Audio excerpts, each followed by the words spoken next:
Unang araw ng Hunyo, ako si Lorlyn Garcia Velarde, hatid sa inyo ang pinakamaiinit na balita sa bansa dito sa News Force. Sa ulo ng mga balita, warrant of arrest inilabas ng Sandigan Bayan laban kay Senador Jinggoy Estrada. Vietnam President To Lam nasa bansa na para sa 2-day state visit. Major rollback para sa produktong petrolyo ngayong unang linggo ng Hunyo. PNP magde-deploy ng higit sa 55,000 personnel para sa ligtas na balik eskwela. Smart Pig Farm para sa mataas na produksyon ng karneng baboy at kontra ASF.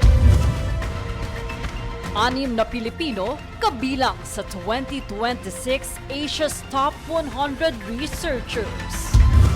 Patas at pantay na balita, komprehensibong ulat para sa pulso ng masa. Ito ang News Force.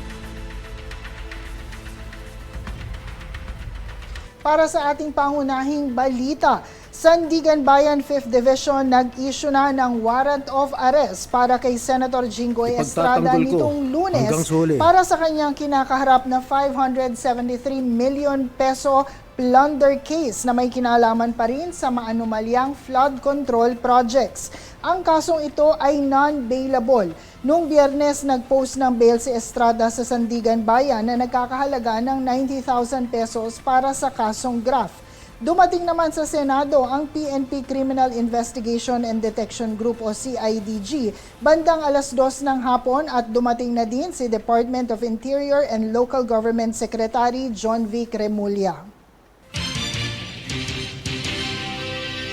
Kaugnay nito, voluntary surrender sa CIDG. Yan ang ginawa ni Senator Jinggoy Estrada matapos maglabas nitong Lunes ang Sandigan Bayan ng arrest warrant para sa kasong plunder na non-bailable. Bago pa sumuko si Senator Estrada, sinabi na niya na hindi siya matitinag sa anumang panggigipit at pananakot.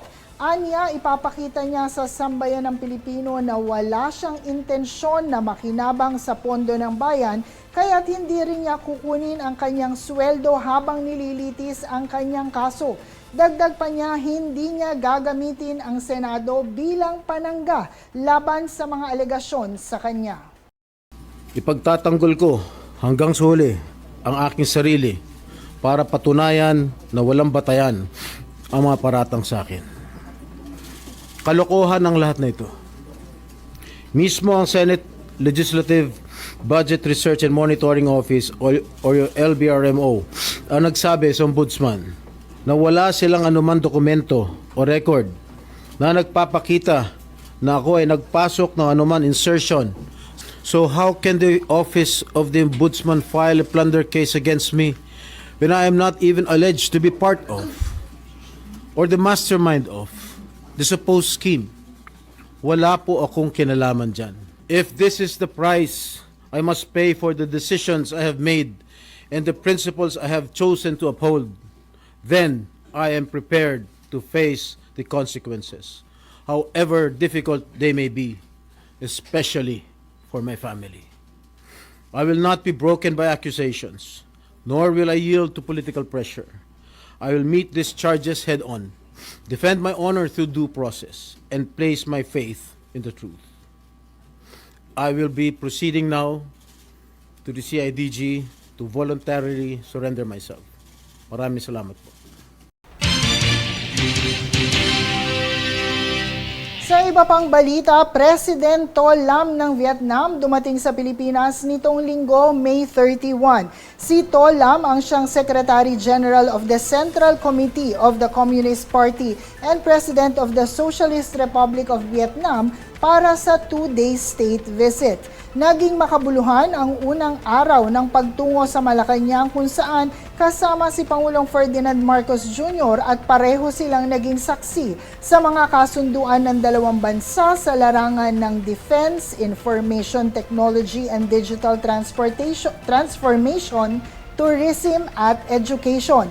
Ayon kay President Marcos, ang pagdating ni President To Lam ay nagpapaigting ng relasyon ng dalawang bansa.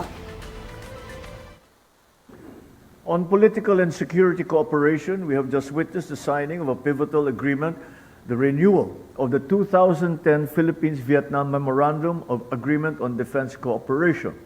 This strategically important framework will significantly bolster our joint capabilities in maritime security, military education, and disaster risk reduction and management. Already, Vietnam is the Philippines' 11th largest trading partner.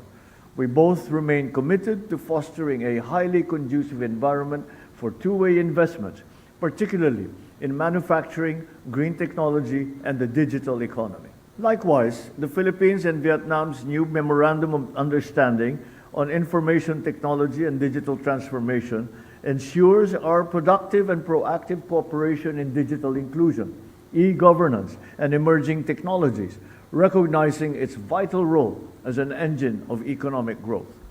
The enhanced strategic partnership does not merely secure our bilateral interests. It firmly positions the Philippines and Vietnam as steadfast anchors of peace, innovation, dynamism, and sustainable growth across ASEAN and the wider Indo-Pacific region. Samantala, nagpasalamat si Pangulong Tolam sa mainit na pagtanggap sa kanya at sa kanyang delegasyon. Ayon sa kanya, pinapahalagahan ng Vietnam ang Pilipinas at layon din ng mas malawak na ugnayan ng dalawang bansa. Tôi cũng trao đổi sâu rộng về tình hình thế giới, khu vực và nhất trí hai nước cần phối hợp chặt chẽ hơn nữa để cùng ứng phó hiệu quả hơn với những biến động của tình hình vì lợi ích của hai nước, vì hòa bình, ổn định và phát triển của khu vực và phạm vi toàn thế giới. We also discussed in depth the situation in the region and the world and agreed that the two countries need to engage in closer coordination to together effectively respond to these changes in situation for the interest of the two countries and for peace, stability and development in the region and the world. Thứ nhất là tăng cường tin cậy chính trị, củng cố nền tảng chiến lược vững chắc cho quan hệ giữa hai nước, duy trì tiếp xúc cấp cao và các cấp ở tất cả các kênh giao lưu nhân dân và kết nối doanh nghiệp để duy trì tham vấn về các vấn đề khu vực và quốc tế chiến lược, tăng tính bổ trợ lẫn nhau về định hướng phát triển, phát huy tối đa và duy trì triển khai các cơ chế hợp tác song phương và thúc đẩy hợp tác của đối thoại ở các cấp. First, bolstering political trust and reinforcing a strong strategic foundation for the relationship between the two countries, maintaining delegation exchanges at all levels and at the high levels across all channels, and people-to-people exchange and business connectivity to keep up consultation on strategic regional and global issues, and improving complementarity in terms of our development orientations, and making the most of the implementation of existing bilateral cooperation arrangements to advance cooperation and dialogue at all levels.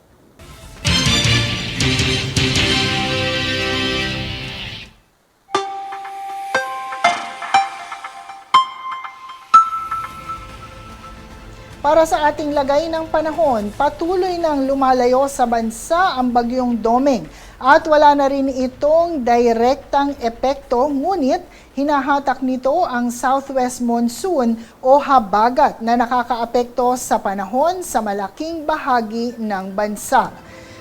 Asahan ang katamtaman hanggang malakas na pag-ulan sa Western Visayas at malaking bahagi ng Luzon, lalo na sa Palawan at Occidental Mindoro dulot ng habagat.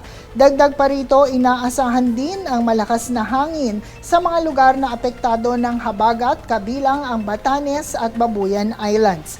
Habang posible rin ang mga pag-ulan sa nalalabing bahagi ng bansa dulot naman ng localized thunderstorms.